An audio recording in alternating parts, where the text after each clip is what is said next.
Good morning po. Tayo po'y mag-aral ng salita ng Diyos, the book of Romans chapter 10 verses 10 to 11.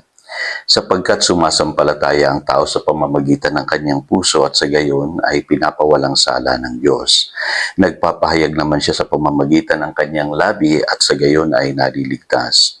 Sinabi nga ng kasulatan, walang sino mang sumasampalataya sa kanya ang mapapahiya.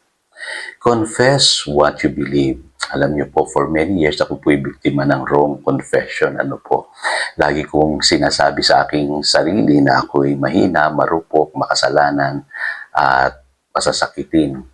At lagi ko rin sinasabi noon na mahirap ang buhay, kaya sa buhay na ito parang hindi ko na inaasahan na may magandang mangyayari sa akin. Pero salamat na lamang po binago ang lahat ng yan nang ako po ay na-born again.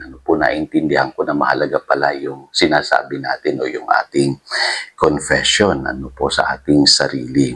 At natutunan kong i-confess na ako'y niligtas na ng Diyos, pinatawad, ako'y magaling na sa aking karamdaman, at ako'y pinagpala na ng Diyos. Kasi gano'n naman po talaga ang naganap sa atin nung tayo po ay naligtas. Sabi po sa Romans chapter 10 verse 9, kung ipahahayag na iyong labi na si Jesus ay Panginoon at buong puso kang sasampalataya na siya'y muling binuhay ng Diyos, maliligtas ka. Yun ang nangyari po nung tayo'y na-born again. Tayo po'y nanalig at kinonfess po natin kung ano yung ating pinaniwalaan. Kaya tayo'y napatawad dahil po kinilala natin sa ating buhay na si Jesus na ang ating Panginoon at kinonfess po natin ito. Ngayon, bakit mahalaga po yung confession? Kasi yan po yung principle ng pananampalataya. Sabi po sa 2 Corinthians chapter 4 verse 13, it is written, I believe, therefore I have spoken. And with the same spirit of faith, we also believe and therefore speak. So ganun po ang pananampalataya, kung ano yung iyong pinaniniwalaan, dapat sinasabi mo. Kaya nung palang na-born again tayo, ginamit na natin itong prinsipyo na ito. Kaya naganap sa atin yung dakilang kaligtasan na ipinangako ng Diyos sa atin. At ang sabi pa nga dyan, walang sino mang sumasampalataya sa Kanya ang mapapahiya. Ngayon, saan ba nanggaling, Pastor, yung mga wrong confession na yan? Alam niyo po, minsan po yan ay naganap sa ating buhay dahil may mga sinabi po yung ibang tao sa atin. Maaring ikaw ay pinagwikaan ng ibang tao na ikaw ay mahina, marupok, masasakitin, o narinig mo sa iyong magulang o sa iyong kaibigan, o di kaya naman lagi kang napapahiya, dahil yung mga tao ay kinukondem ka dahil sa iyong mga nagawang pagkakamali. At na-develop yan sa matagal na panahon at kinukontrol nito ang iyong buhay. Kaya kung hindi ka aalis dyan sa wrong confession na yan, hindi mababago ang iyong buhay. Kailangan kung paano mo tinanggap yung mga maling confession na yan sa puso mo noon, nung hindi ka pa nakakakilala sa Lord o hindi mo pa naunawaan yung katotohanan, dapat baguhin mo yan ngayong kapatid. Ngayong alam mo na ang salita ng Diyos. So ano ang dapat mong i-confess? Unang-una, i-confess mo yung salvation na tinanggap mo.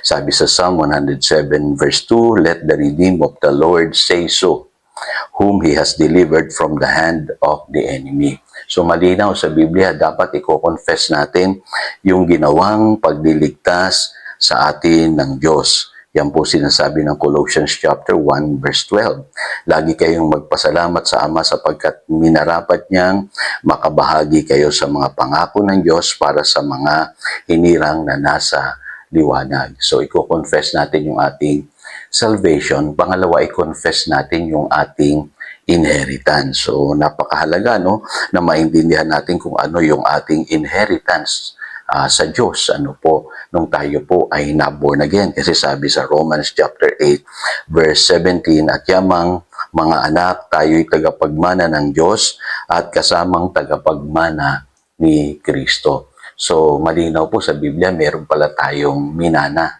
Nung tayo po ay naligtas, nung tayo po ay naging anak ng Diyos. Ano-ano po yun? Yan po yung kaligtasan, yung mga biyaya na inilaan ng Diyos para sa kanyang mga anak. Yan po yung ating kagalingan, kalusugan, at even yung kapayapaan, prosperity, pwede nating ma-enjoy yan sa ating buhay. Kaya for many years, hindi natin alam yan, kaya nahihirapan tayo sa buhay na ito. Hindi natin kino-confess yung mga bagay na yan. Akala natin yung mga bagay na yan ay hindi para sa atin. Pero sa totoo lang po, bilang mga anak ng Diyos, tayo po ay tagapagmana. Ngayon, ano pang sinasabi ng Biblia? Kailangan po, we must hold fast. Sabi ng Biblia, panghawakan natin yung atin pong confession. Sabi rito sa Hebrews chapter 4, verse 14, hold fast firmly to the faith we profess. So kahit ang nakikita mo ay yung mga negatibo, huwag kang magpapadala doon, kapatid. Kahit maraming nagsasabi sa iyo ng hindi maganda, huwag kang magpapadala doon, kapatid. Kahit pa mismo magulang mo, iko-condemn ka, o kamag-anak mo, ipapahiya ka, kaibigan mo, huwag kang magpapadala doon, kapatid.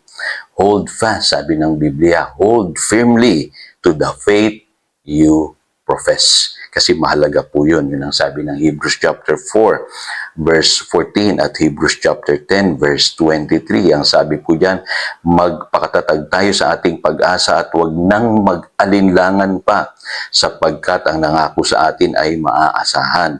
Alam niyo po sa English Bible, ang sabi dyan ay let us hold unswervingly to the hope we profess, for he who promised is faithful. So malinaw po yun. Ano po? Huwag daw tayong pabago-bago ng isip kasi sabi sa James chapter 1 verses 7 and 8, huwag umasang tatanggap ng anuman mula sa Panginoon ng taong pabago-bago ang isip at di alam kung ano talaga ang nais niya. Kaya ayusin natin yung ating pong confession, yung sinasabi natin sa ating sarili sa bawat araw ng ating buhay, ipamuhay natin yung kaligtasang tinanggap natin at yung ating inheritance. Tayo po'y manalangin. Dakilang Diyos, salamat po. Purihin ka, dakilain ka. Salamat sa kaligtasang aming tinanggap at sa aming pong inheritance in Christ. Alam namin, Panginoon, ibinigay mo ito sa amin at dapat ipahayag namin. At lagi kaming magpapasalamat at magpupuri sa iyo sa mga tinanggap naming mga bagay, mga pagpapalang ginawa mo sa aming buhay. Salamat po, Panginoon. Purihin kaya ng aming panalangin. In Jesus' name we pray. Amen. Again, ito si Pastor Jojo, nagpapaalala upang daluyan tayo ng pagpapala. Manatili tayo sa kanyang salita. Good morning.